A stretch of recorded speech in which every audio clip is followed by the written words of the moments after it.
Welcome, and thank you for joining us for this open book event. Patrick Jennings used to be a preschool teacher and work in a library. Now he's the author of 24 books and gets to write all the time. One of his favorite things to do is visiting students. His main goal, he says, is to inspire kids to view writing as the exciting experience I believe it to be. Snow Owl Libraries is thrilled to host him for our open book series.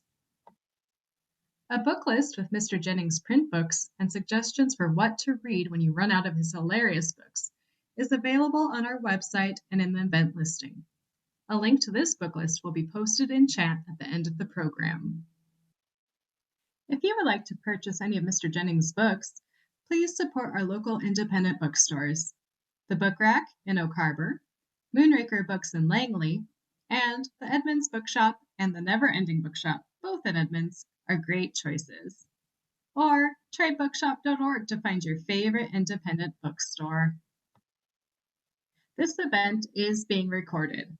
It will be live in a few days on our YouTube channel. Your mics are muted, so if you have any questions for Mr. Jennings during the presentation, please use the Q&A button, which is located on the bottom of your screen. We will try to get as many questions to Mr. Jennings as we can. We are presenting this program with the support of the Snow Isle Libraries Foundation. If you would like to contribute to the foundation, we will share links at the end of the program. Or go to snow-islefoundation.org. Okay, let's get started with a big welcome to Patrick Jennings.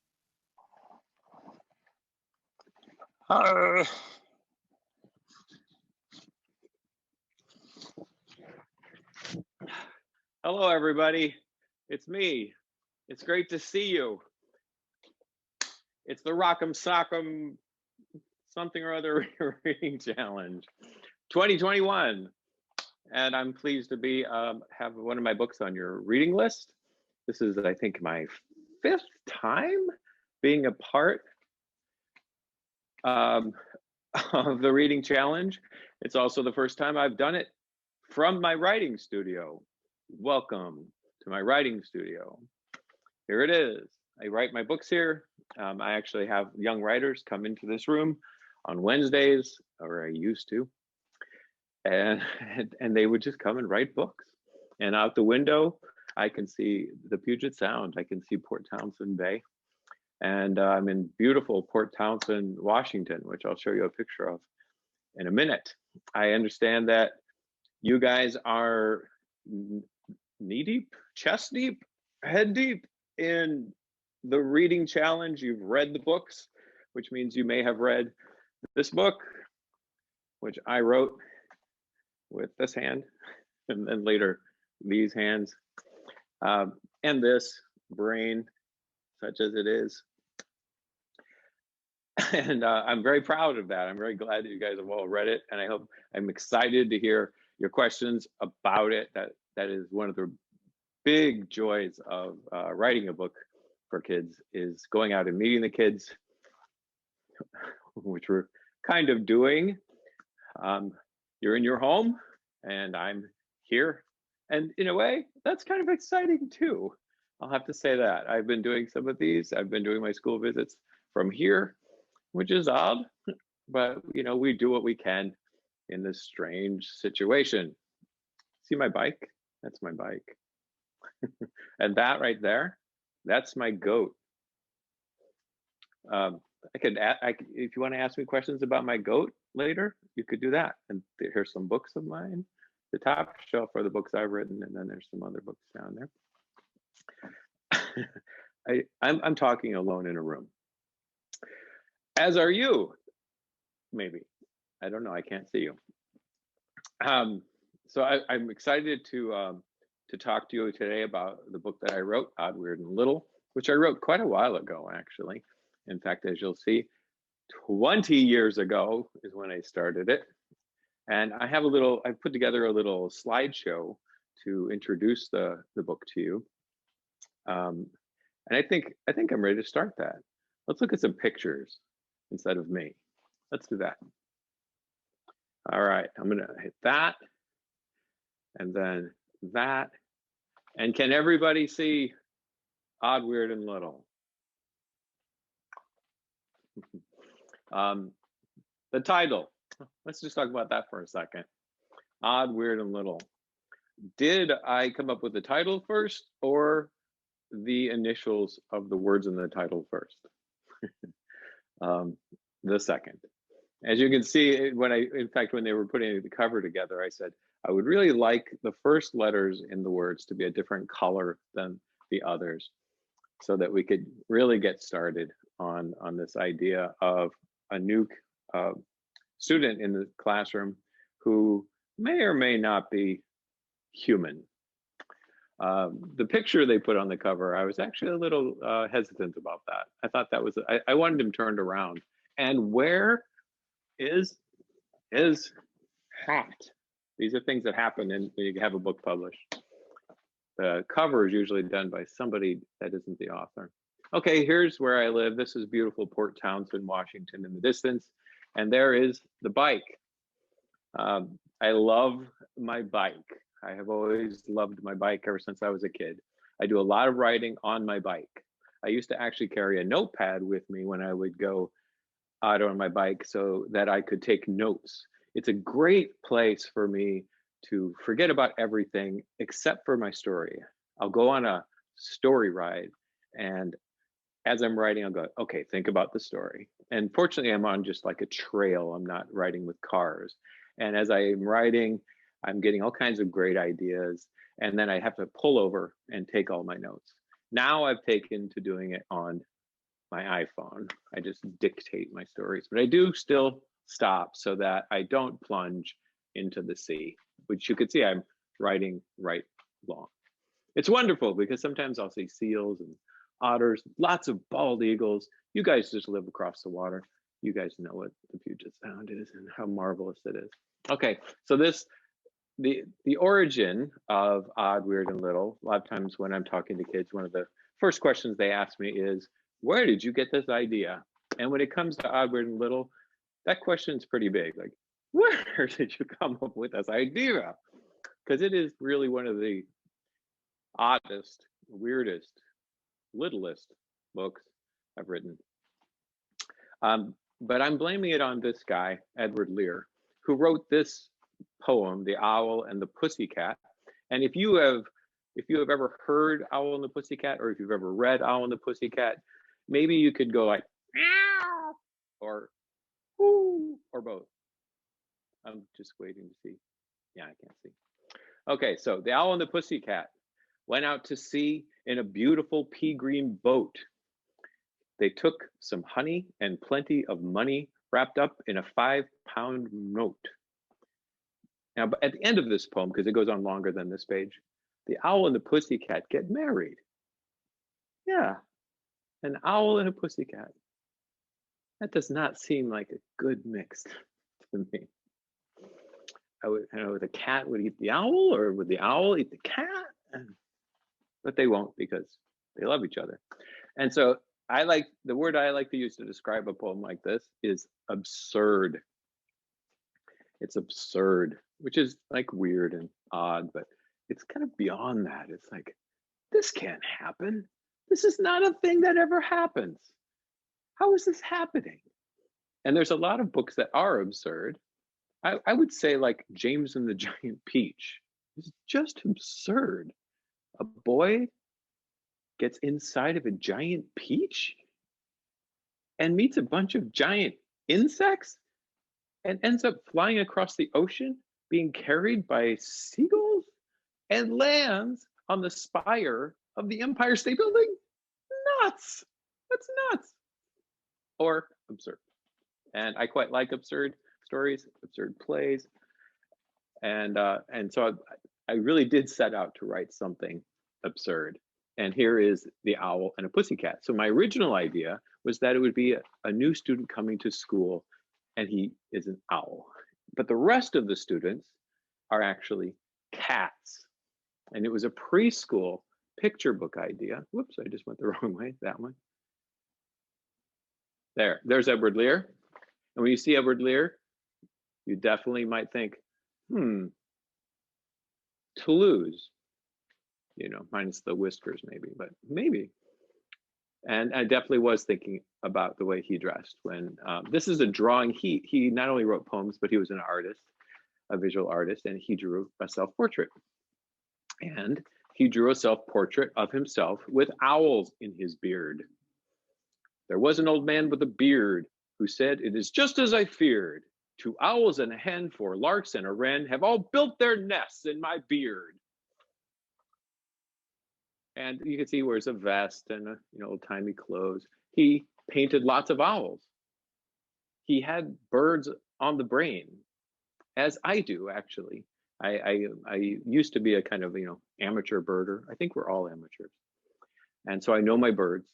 I've written books about birds, and a book about about birds. And so he liked owls. I like owls. Do you like owls? And so I wrote a little note when I was reading the biography of Edward Lear that said Edward Lear loved birds. He painted them and he thought he was becoming one. That is something that he said. I think I am becoming one. And so this idea of this person in this suit and this beard and these little glasses and becoming a bird, especially an owl, kind of got into my head and started to become a story. So here are some other notes. I take a lot of notes on index cards. And sadly, this one isn't dated. They usually are dated, but there's a little drawing I did of a kid in a t-shirt with an owl head and some names I was thinking of, like Toulouse and Hubert and Jules and Hercule and Bruno and Luke, all these names that had like ooh, ooh in them. It's a new kid in school. He's an owl, but he's not called that in the text. The differences are described. Strange behavior, like turning its head almost all the way around. And then some ideas, it's a picture book. There's going to be volleyball, and he doesn't speak. Now this is Toulouse-Lautrec, Henri Toulouse-Lautrec. He's a famous French painter. And he was also kind of famously short, as you can see from the bottom picture. Here he's wearing like the bowler hat, like Toulouse wears. He's got the vest and the coat, the tie, and he has a little cane. And you can see in the bottom center picture that his legs are rather short. And this is because when he was 13 years old, he was riding on a horse and he fell off and broke his femur, which is the big bone in your leg, your thigh bone. He broke that. And they reset it and they put it in a cast. And then he was out walking and he fell and he broke his other leg, his other femur. And so they believe that he probably had kind of weak bones and maybe he was born with weak bones, but they didn't grow back, right? So they never really grew. And so they remained short. So now I have a character who is becoming an owl. He's very short and he has a bowler hat and a suit and tie. And Toulouse is starting to become like somebody for me, like a character. This is one of Toulouse-Lautrec's paintings. Legs. And dancing, things he couldn't do. And he just painted all this, these stories in the 18th century of people enjoying themselves going out and dancing. Here's a little 19th century. And here's a picture of him painting himself that he did with trick photography. I think it shows his spirit really well. He's willing to kind of like laugh at himself a little bit. Let's move to another person. This is Monsieur Hulot, Hulot. For those of you studying for the reading challenge, what is Toulouse's last name? Monsieur Hulot was a character in some comedies in the 50s and 60s, directed by a man named Jacques Tati. That's him, Jacques Tati, playing Monsieur Hulot on the bicycle with a little kid on the back, riding rather unsafely, in my opinion. No helmet, feet stuck in the spokes, smoking a pipe. But he was a very funny character. He liked to do he didn't speak very much in his movies. He did a lot of what I call sight gags. And there was actually a really wonderful picture book. It's freezing on me. Come on now. Whoops. Yeah, there's a wonderful picture book. This is the inside of the picture book. And you can see like he goes to the zoo, and in every animal, he's reflected. So if you look at the penguin, you can see they're reflected. You look at the chameleon, you can see how similar they are. I love the butterflies. It takes maybe a second if you want to just examine that picture of him looking at the butterflies, and then you see the similarity. And I'm not going to say what it is. And in the next one, there are the bats, of course, and what he's holding, and then the raccoon's tail and his socks. These are the kind of jokes that were made in his movies. This one's quite funny. You get to imagine why his face is pink and why he's standing in that strange position as he's waiting for the bathroom. Okay, so then I sent the story to my editor. An editor is a person who reads your story, decides like, it's wonderful, I can't wait to publish this as a book. Or like, no, thank you. But in this case, Liz liked the story. But she wondered if it wasn't a picture book because of the volleyball and because of the way the characters spoke. She actually said she felt like they were more like 4th or 5th grade, which wasn't a surprise because for the most part, I write books like, Odd, Weird, and Little that are chapter books for about 4th graders. I was trying to write a picture book because I was a preschool teacher and I wanted to write picture books, but I was kind of forcing the issue. So it became a chapter book. And instead of cats, his classmates became humans. This is my original draft for what was then called Toulouse. And you can see what a mess it is. That's me writing and me rewriting and rewriting and lots of arrows and all kinds of things. My manuscripts are a mess. And that became a short story. Rather than writing it as a novel, I had an editor at a magazine say, would you write a story for our magazine? And I had just the idea because the picture book was short and so it made for a good short story.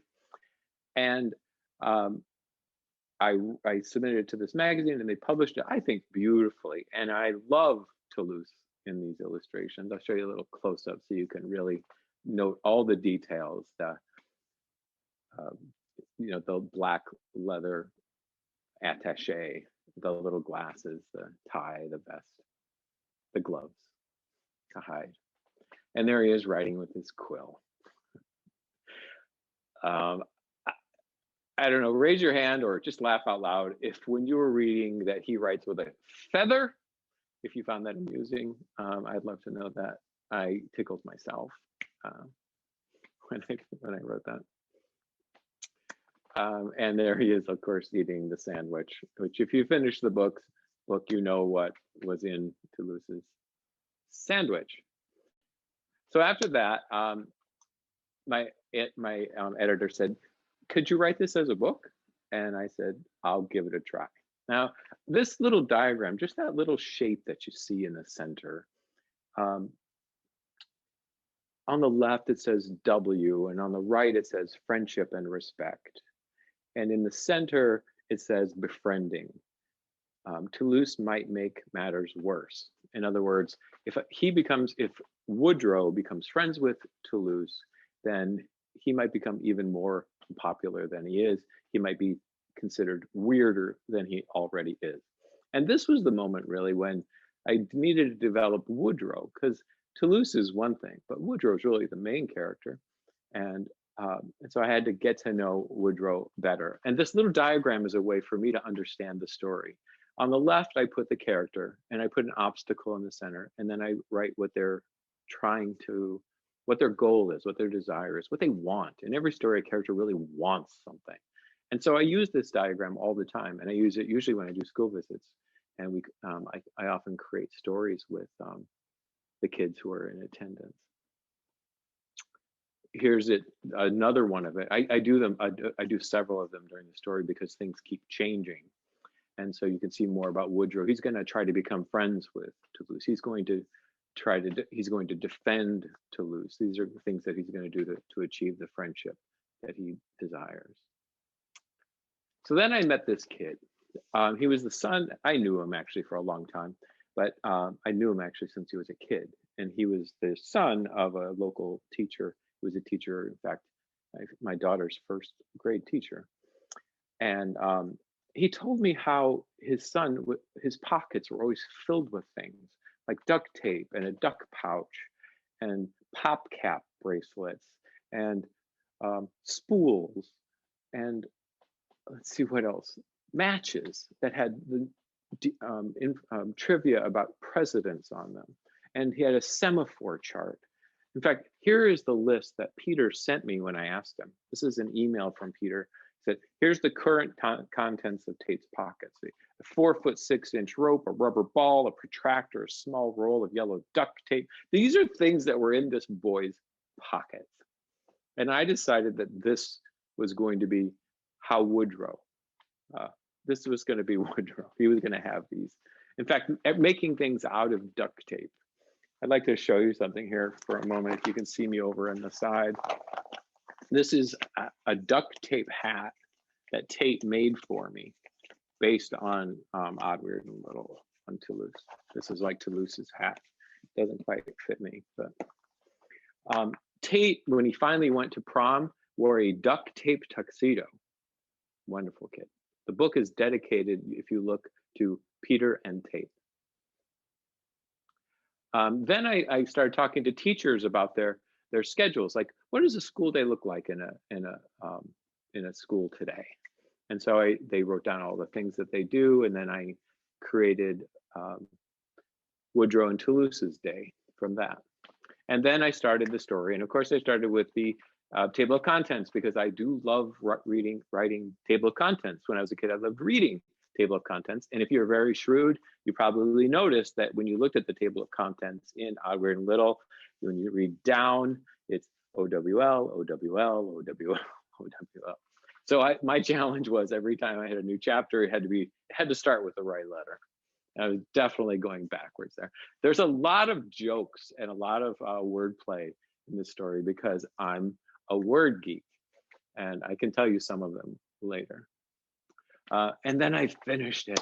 I finished it on November 29th, 2012, TSCH, which stands for the Tyler Street Coffee House at 6 p.m. And you can see it's in a binder, right? I can show you the binder. This is the binder, and it looks pretty much the same inside. I can show you that again. I think there's another picture of it. So here is the beginning of the TypeScript. I write by hand, and so then I have to type it into the computer so that I can send it to people. And as you can see, it is marked up with pencil, with red pen. It's a mess. That's how I work. I write really fast, my rough draft, as quickly as I can, usually a month, and then I start typing it, and that can take longer, like 2 months, and then I print it, and then I start going over it and over it, revising, editing, making it better, better and better. I love that part of the writing. Here's the notebook that I just showed you. And you can see Monsieur Hulot and all my red markings. I usually, punch holes in it, put it in my binder. And finally, the book came out, Odd, Weird, and Little. It came out in October. It came out in October, I remember. And I live downtown in Port Townsend, and I have to take my garbage down the flights of stairs to the dumpster in the back. And the day that Odd, Weird, and Little came out, I'm not really one, let's call this a coincidence instead of a sign, but it was a pretty good coincidence because I walked down to the garbage to take my garbage out, and sitting on the dumpster was this gorgeous barred owl. And he just sat there. He didn't fly away. I walked up closer to take my garbage out, and he just stayed there looking at me like, so you think you know owls, huh? And that's the end of my presentation. And I'm sure you're all clapping madly. And I ended up with this little book. And so now what I would love to know is, like, if any of that brought up questions in your mind. If you'd like to know, but whatever you'd like to know, I'd love to answer your questions about the book. Oh, the questions have been pouring in, Patrick. Oh, good. They have. So my name is Jana, and I work at Snow Isle Libraries. I work at the Granite Falls and Lake Stevens branches, and I am here to ask Patrick some of the questions that you've been sending in. We have over 1,000 comments that have come in so far, Patrick. 1,000? Wow. A lot of them have been saying hello to you. We're going to be here all day. But yeah, yes. One of them has been, can they go to the bathroom if they need to? Of course, yes. Okay. I meant to mention that. And if I need to, I'm going to go too. Oh, okay. So I'll just turn my screen off.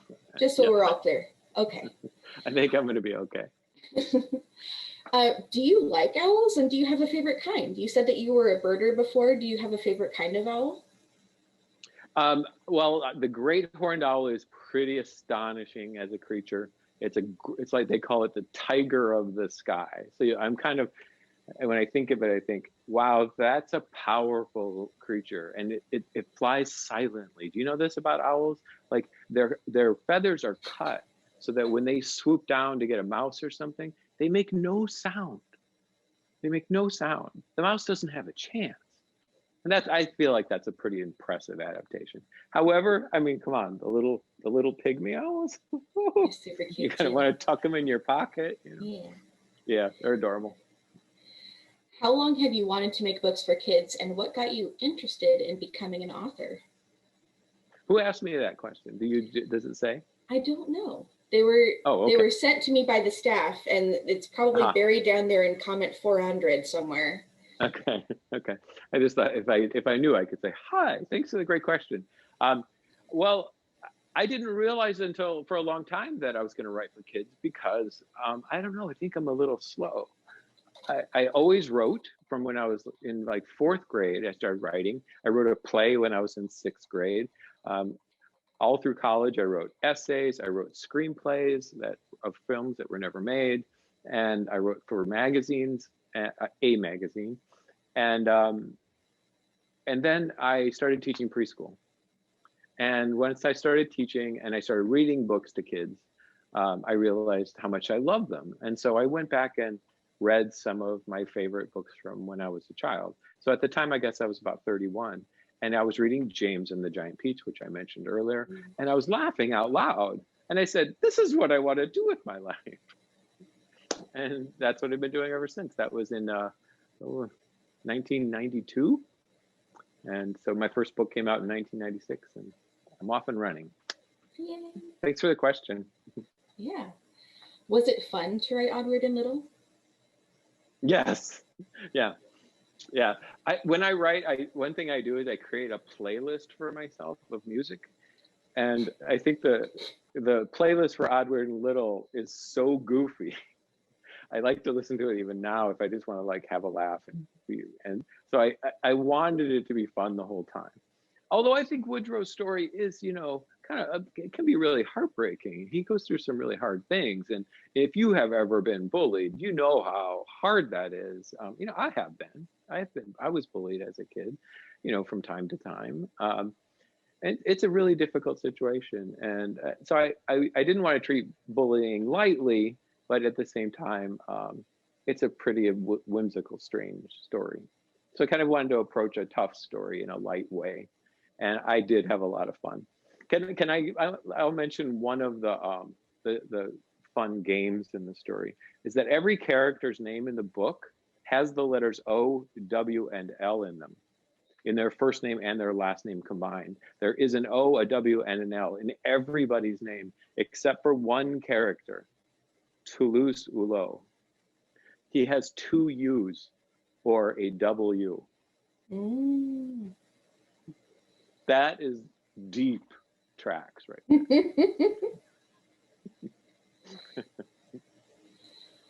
On a different note, why do you have a goat, and is it real? A goat. My new book is called Skate Goat, about a goat that can skateboard really well. And so I was given the goat from a friend who knew I was working on a book about goats. And I was also, when I do a book, I don't just like decide, I'm gonna write a book about a goat. I go and like meet goats. I've written books about sheep. Met sheep. I wrote a book about a horse. I went and learned how to ride a horse. You know, it's this. Actually, there's these two penguins in the Portland Zoo who are roaming around the zoo now that it's closed. You know, or actually, I think it's opening. I don't know. Actually, I think it's closed again. But I want to write about them, so I want to go down and visit those penguins and meet them before I write the story. Did you go One and of the meet great things about rattlesnakes? being a writer. I did. I absolutely did. For my book, we can't all be rattlesnakes. This one right here. That one came because I was terrified of snakes growing up, and I decided I was going to do something about it. So I took a class in desert animals, and part of that was I also worked in the library. That's my job, was in the library. I was a librarian, and so I was a part of the snake lady presentation, and she was the one who taught the class. And so I would go to her presentations, and she would have all the snakes, and she would give them all the kids. And one thing she would say is, she would hold up a gopher snake, and she'd go like, "How do you know this ain't a gopher snake?"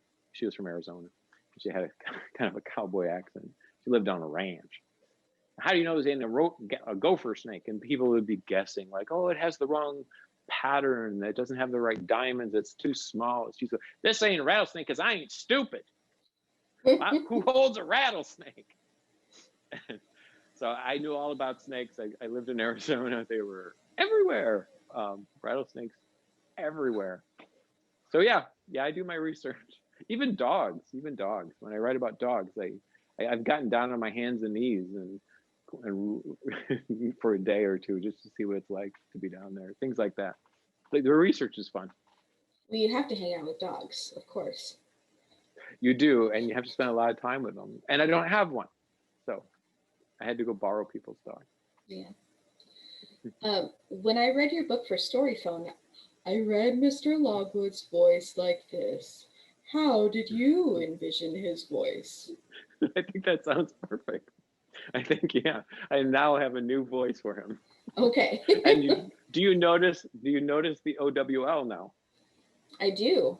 Logwood. In his name, yeah. Mm-hmm. Yeah. How did Toulouse talk like he's an owl, and can you do an impression of him? Oh, to me, whenever he spoke, he was actually just kind of hooting, like, who? So I did imagine it like an owl's voice. That's all, I guess.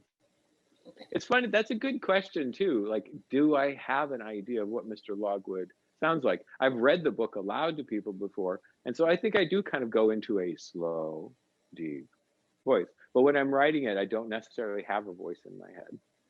Not really. I don't hear one. No. I hear the characters having their conversations, but I don't know if they have individual voices. It's a good question. No one's ever asked me that before.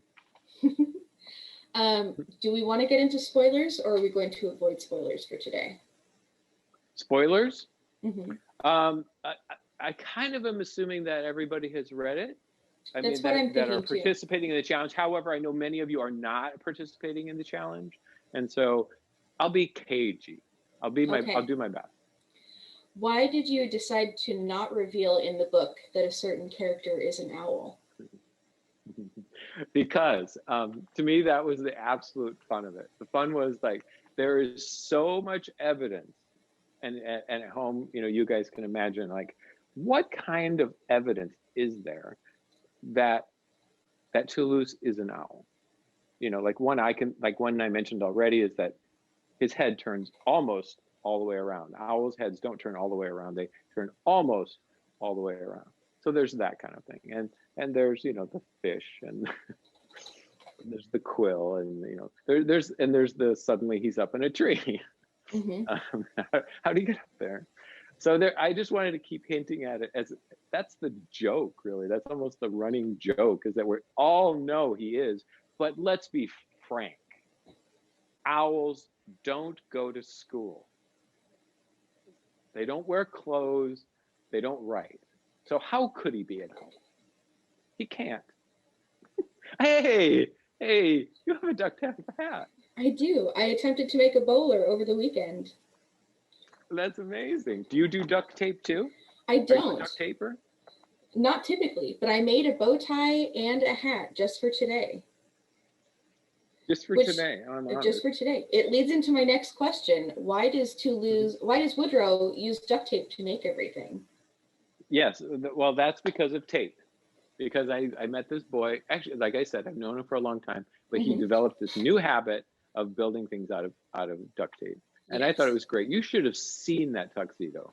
He looked amazing. I mean, he definitely had the tuxedo of that prom. Mhm. How many things have you made out of duct tape? And what was your favorite thing that you've made? I'm not a duct tape Not a maker. duct taper?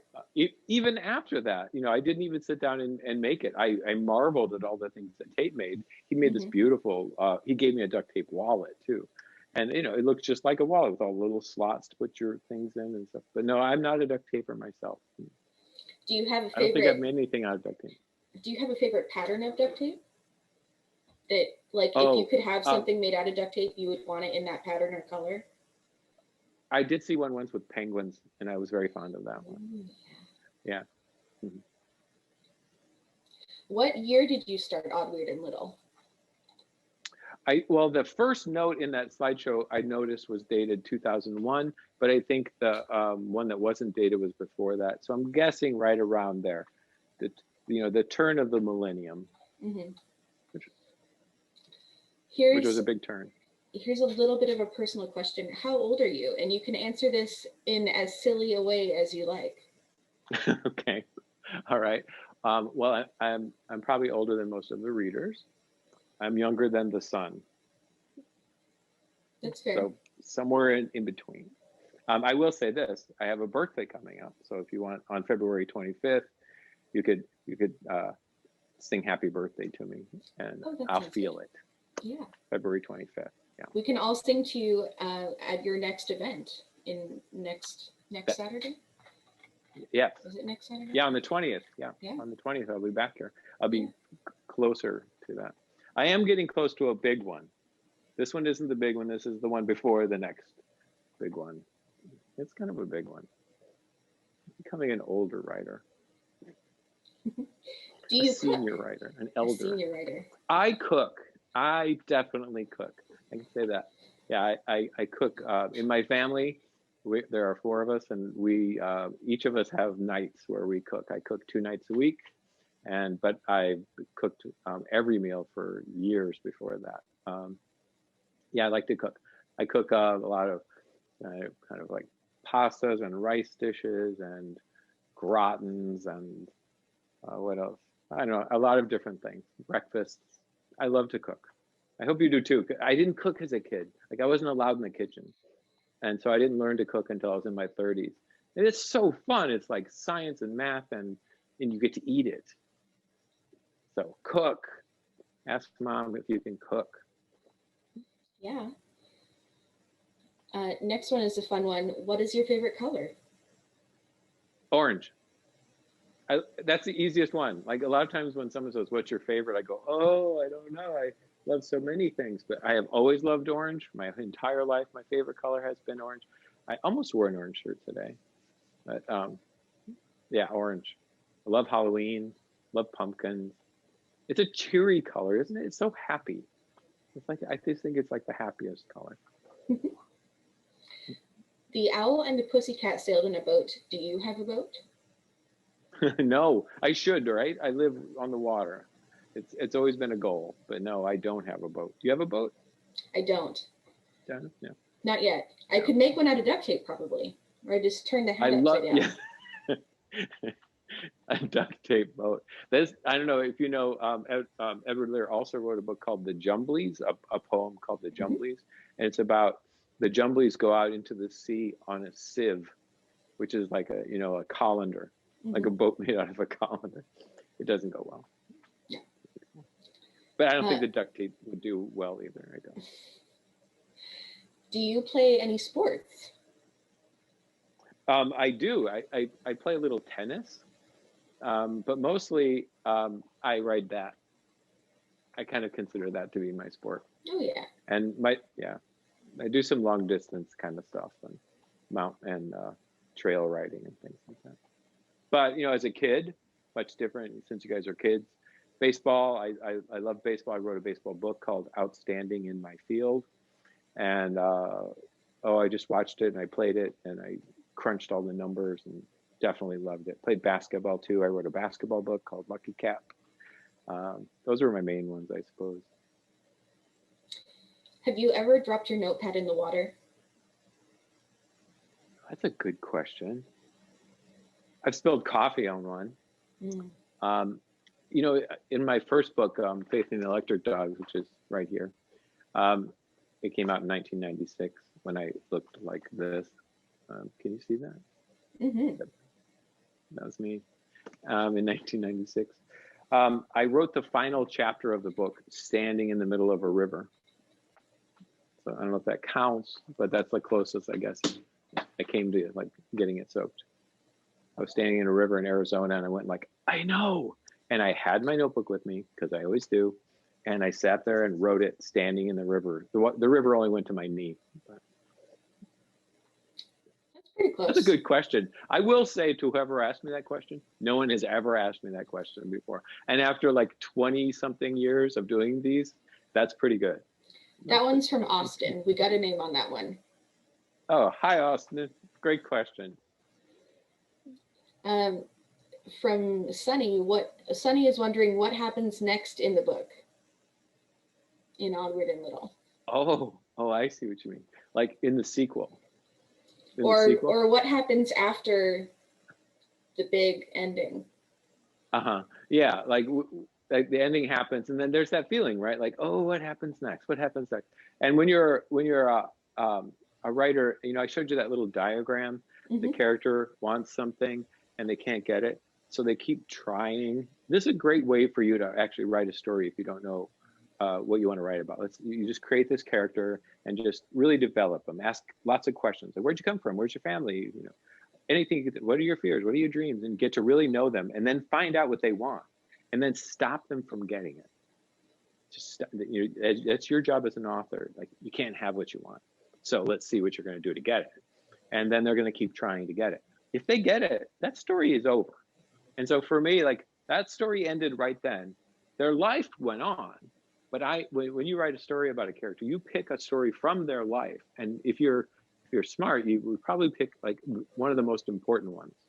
One of the ones where like they were really challenged and they had to really step up and maybe even like risk something to get what they want.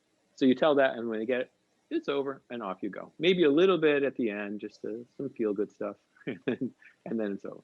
So what happens after that? Well, to me, if I were really, to be honest, like, because they do kind of live on in my mind because that's where they were born.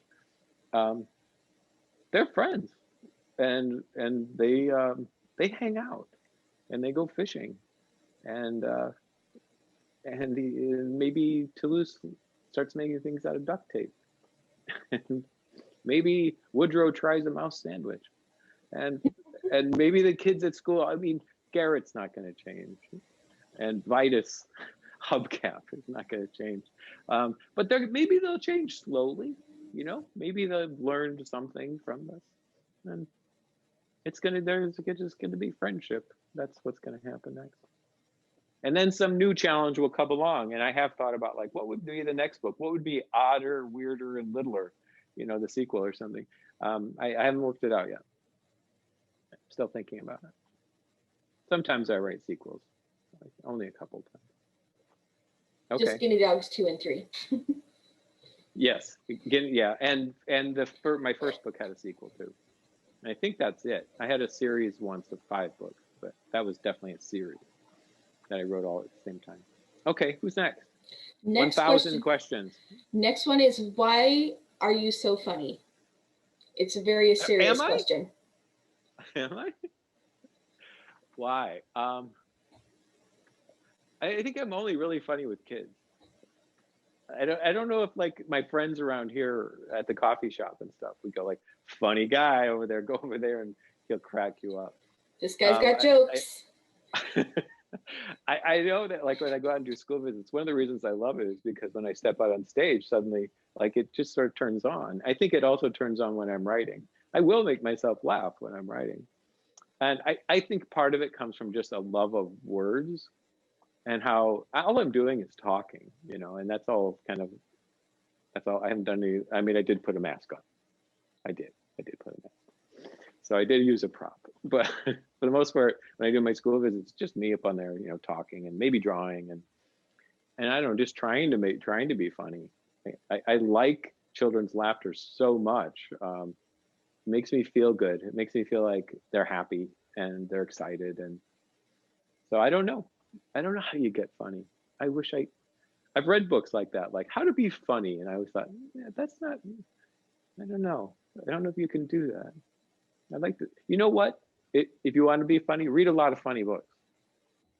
And of course, you know, watch funny shows. I grew up watching funny shows. I'm sure that had an effect on me too.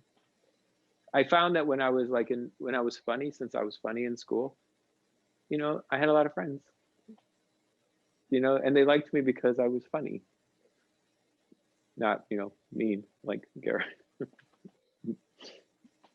Okay, next one. Okay. 1,000 questions. 999. We're now at 2,475 comments, Q&As. Really? Okay. Yes. Next question is, where do you get your creativity from? I know you showed us some of your pictures of various people and artwork and things. That's a good question. Where does my creativity come from?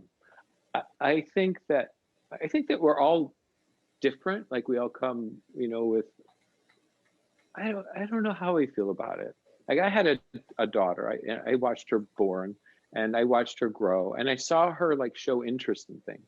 And when she showed interest in things, I would always like give her something to encourage that. That's what a preschool teacher does. You have like 24 kids and they're all really different. And you try to figure out what they're really interested in, what they love, and then you try to give them things that they love. So all I know is that I was curious. I was a really curious kid. I would say that the three emotions that defined me most as a young kid was that I was curious, that I was filled with wonder, and that I was scared. You know, fear and wonder kind of go together. Like, how does that work? That's amazing. Or maybe it's dangerous, you know, and it could be that either one way or the other. And so those things kind of like, you know, started in me a thought process, like a constant thinking. You don't know this as a kid. Like, I don't know. I assumed everybody was like me. I assumed like everybody thought like all the time, that everybody asked questions. The thing I hear more, you know, you guys are doing all the questions right now, but when I'm writing, it's all about questions. What story? Who is it? What's going to happen? What are they going to say next? Did I use the right words? Is there a better word for this? It's just a constant question process, which I'm comfortable with. Like I love to question why people do things the way they do them. Are there better ways to do them? I just do it all the time. And even if I can't think of anything else, I look at a word and I go, can I mix those letters up and make a new word?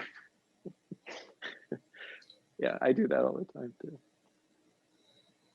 So that's where I guess my creativity comes from, just this, I don't know, natural hunger for like knowledge from a very young age. Yeah. And humor. It's a good combination. We are winding down. We have about 4 minutes left, so we'll try to get in as many as we can. I'm going to read a little bit of the book too. Yes, so you want to go ahead and do that now? Do we have time for both, or should one more question and then I'll read a little bit? I'm just going to read one of my favorite chapters from the book, just so you can hear the author, you know, read the book the way, kind of in the voice, like you said, like what voices are there? Let's see. One last question. How long have you had your bike? Oh my, this bike is a new bike. I've only had this bike for about 9 years. 9 years. The bike before it, I was very proud that I owned it for 27 years. I gave it to a woman who was pregnant and didn't have a bike, and she needed one. She was a friend of mine. She said, I just really need a bike. So I said, yeah, it's probably time for a new one. So I traded in for this one, which is kind of like an older guy bike. It's a little, I sit upright, you know, like the woman in Wizard of Oz, you know. I sit very, very upright. So that's how long I've had my bike. I don't even have a name for it yet. So if you think of a name for it, let me know. My last bike was called Blackjack. My daughter named it when she was like 3 years old and didn't know what the card game was. She called it Blackjack. Okay, so I'm going to read a little bit from Odd, Weird, and Little by Patrick Jennings, which is me. And I'm going to read, since this one isn't very much of a spoily kind of chapter. And it talks about one of the things that I've discovered going out into school visits a lot, which is weirdness. And so like, those of you at home, those of you watching, if you could just do something right now that is really weird, whether it's a face or you want to dance or you want to, whatever it is, make it with strange sound, just be weird right now. Just go ahead and be weird, because I love weirdness. I love things that are strange, and I love trying to figure them out, but I also love laughing at them. And so this is what I have found is that when I go out into schools and I'll say like, how many of you are weird? Be weird. And then like 200 kids will be weird. And it's just really joyous and wonderful. And then, and I say, so I guess like here at this school, weirdness is normal. And normal is weird. So this chapter 17, which starts with the W, is called Weird is Normal. He's cute in his little suit, Willow says at dinner. Hey, I rhymed. I'm a poet and don't know it. Yes, you do, I say. You just said you were. She makes a sad face. Oh. Toulouse is an artist, and he's also the smartest, I say. You're a poet and don't know it too. No, I know it. Wish I'd gotten the chance to meet him, Dad says. Dad always wakes up in time for dinner. He'll leave for work at the business park after I'm asleep and will be home and awake when I get up for school. It must be strange to be nocturnal. Another little, I feel, like just a little nudge, nocturnal. Owls are nocturnal. Dad wears thick glasses with fragile-looking wire frames. The frames are always bent, so his glasses always sit crooked on his face. Dad's balding on top and has a bushy mustache and adult braces on his teeth. No braces. He wears a tie without a jacket and a white button-up short-sleeved shirt. It's easy to imagine him as a science nerd when he was a kid, which he says he was. My dad loves science. He reads a lot of books about it, which is probably why I read so much nonfiction. That's me. I don't know how much of Dad in this book is me, but I'm the science book reader. I read lots of nonfiction books about science, especially animals. I'm reading right now about microorganisms. I love tardigrades. Do you guys know what a tardigrade is? Go like this if you know what a tardigrade is. They're little water bears. They have little bear faces, and their noses go out like telescopes. They're amazing, and you can't destroy them. You can shoot them into space without a spaceship, and then bring them back home, and they'll go, "Oh, that was fun." But they're little. So that's my next book. So I'm reading a lot of science books about microorganisms. Back to the story. He says he's always been a science nerd and often got teased about it when he was growing up. He also liked to stick things he found in his pockets. He still does. The apple does not fall far from the tree. He didn't become a scientist, though, because his family didn't have enough money to send him to college and his grades weren't good enough to earn him scholarships. But he has always studied on his own. Being a night watchman gives him plenty of time to read. He calls himself an autodidact, a person who teaches himself, like Isaac Newton did. He says people used to call Isaac a science nerd too, though because he lived so long ago, probably not in those words. He was so little, Poppy, Willow says, littler than me. That's not his fault, I say. By the way, my daughter, when she was little, called me Poppy. So I do use a lot of my life into the stories that I write. No, if he could, I bet he'd be big like me. Everyone wants to be big. Willow's pretty bubbly and talkative, like this most of the time. It's cute, but sometimes gets old. His hat was adorable. A bowler, Mom said to Dad. And he's from Quebec, eh? Dad says. Does he speak French or English or both? He doesn't speak much at all, I say, but he's spoken some French words and some English, and he seems to understand English pretty well. He had a French-English dictionary in his briefcase, and a quill, and a bottle of ink, which is what he writes with. He loves fishing, and he makes lures, and he keeps tackle in his briefcase. Sounds like your kind of kid, Mom says. The kids call him weird and odd. Weird and odd, eh? Dad says with a laugh. And they made fun of him for being little. He is little, Willow said. So little. That's what I mean about the cute stuff getting old. It's lucky he befriended you on his first day then, isn't it, Mom says. Mom's kind of weird too.